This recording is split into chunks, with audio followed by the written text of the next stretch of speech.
Good morning. Welcome to Hindi is Easy. Today we are going to do the reading of the new lesson Sneh Pagi Pati. Lesson number 6, class 7 from the book Nutan Gunjan.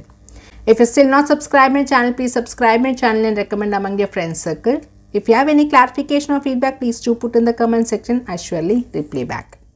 If you like the video or the video is useful for your learning, please do click the like button. Your subscription and like will motivate me to add more videos. स्नेह पगी पाती। जन्मदिन की सुबह मैंने अपना email box खोला तो उसमें विदेश में रहने वाली अपनी बिटिया का शुभकामनाओं वाला कार्ड मिला।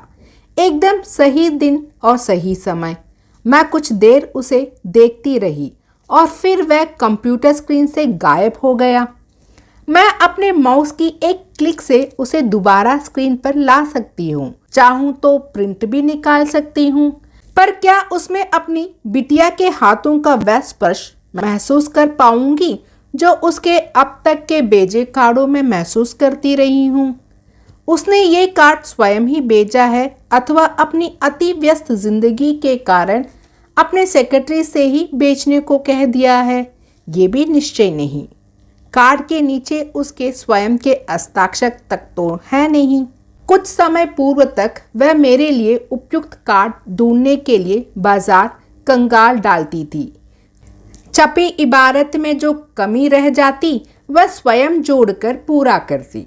इस तरह वह पूरी तरह से बड़ा कार्ड कभी मुझे जन्मदिन से 2-1 दिन पहले मिल जाता, कभी जन्मदिन बीत जाने के पश्चात।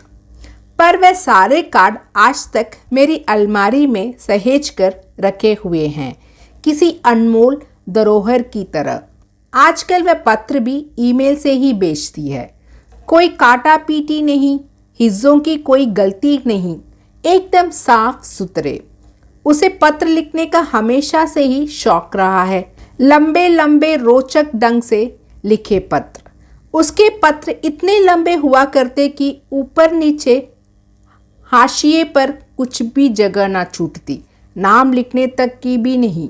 पर इससे क्या, मैं तो दूर से देखकर ही उसका पत्र पहचान सकती हूँ।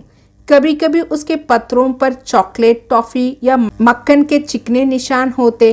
मैं कल्पना करती कि पत्र लिखने के लिए उसने अपनी नन्ही बिटिया को इन्हीं चीज़ों से फुसलाया होगा और बिटिया ने धैर्य चूक जाने पर अपनी माँ का ध्यान आकर्षित करने की कोशिश में कागज को ही पकड़ लिया होगा।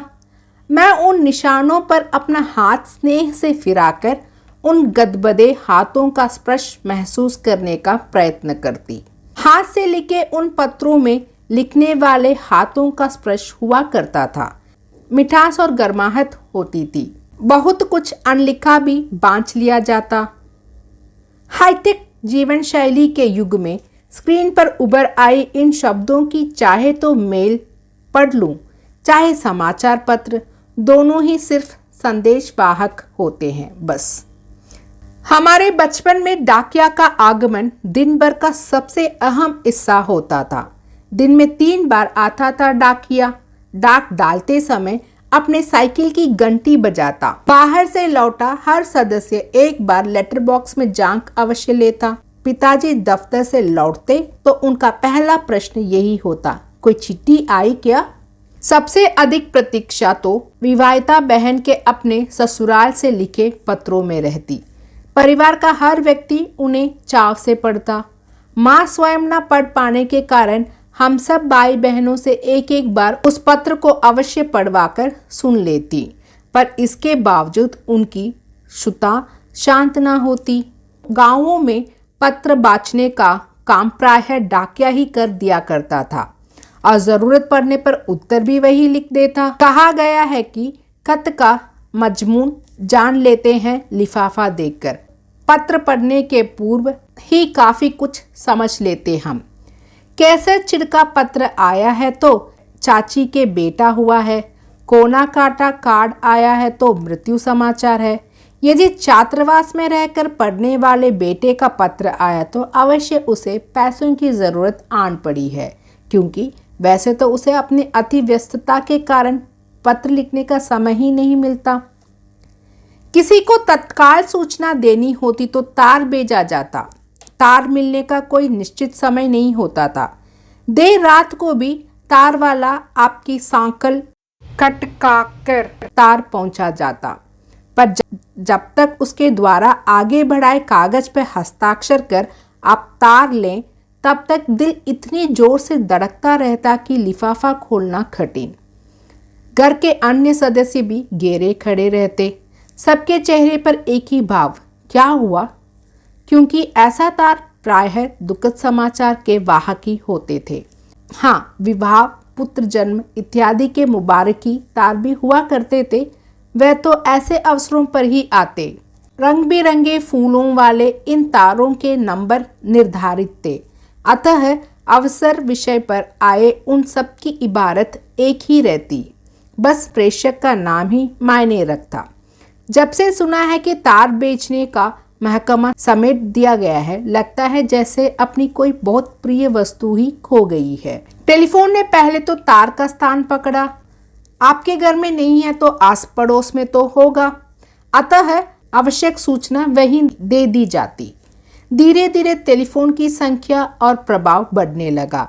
हर घर में टेलीफोन है, उठाओ और बात करो। उत्तर भी संग ही मिल जाता है।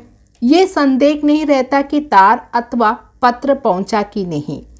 मोबाइल ने आकर तो क्रांति ही कर डाली है। विश्व के किसी भी कोने में रहते स्वजन से 24 घंटे जुड़े हैं आप। बात तो हो जाती है, पर तसल्ली नहीं हो पाती जो लंबा सा पत्र पढ़कर हुआ करती थी। विदेश में बसे बेटे का फोन आता है, माँ कैसी हो, सब ठीक है बेटा, और तुम? कुशल क्षेम हुई। खबरों का आदान प्रदान हुआ और बस टेलीफोन रख देने के बाद याद आता है, फल्ला बात पूछना तो भूल ही गई, ये बात बतानी तो रह गई। अनेक बातें घुमड़ रही थी मन में, पर चाह कर भी कहाँ कह पाई। कितना कुछ तो रह गया भीतर ही। चलते मीटर के आगे कोई कितना बतिया पाएगा। कहाँ बता पाई कि कल पप्पू की बारात कितनी धूमधाम से निकली थी, कितनी ही तो आतिशबाजी हुई थी, कैसे कैसे तो पकवान बने थे। नहीं बता पाई कि मन कल से बहुत उदास है, कारण ही। पर आज की पीढ़ी की दौड़ती भागती जिंदगी में पत्रों का कोई स्थान नहीं। तार अथवा तार वाले देखे ही नहीं उन्होंने। एक दो पीढ़ी बाद के बच्चे डाकिया डाक लाया गीत सुन माता पिता से पूछेंगे, माँ डाकिया कौन होता है? सच है, प्रगति जब तेज रफ्तार से आगे बढ़ती है तो बहुत कुछ किनारों पर धकेलती चलती है। ऐसे ही किसी किनारे पर छूट गई है इस बार स्नेह पगी पाती भी। उषा वधवा।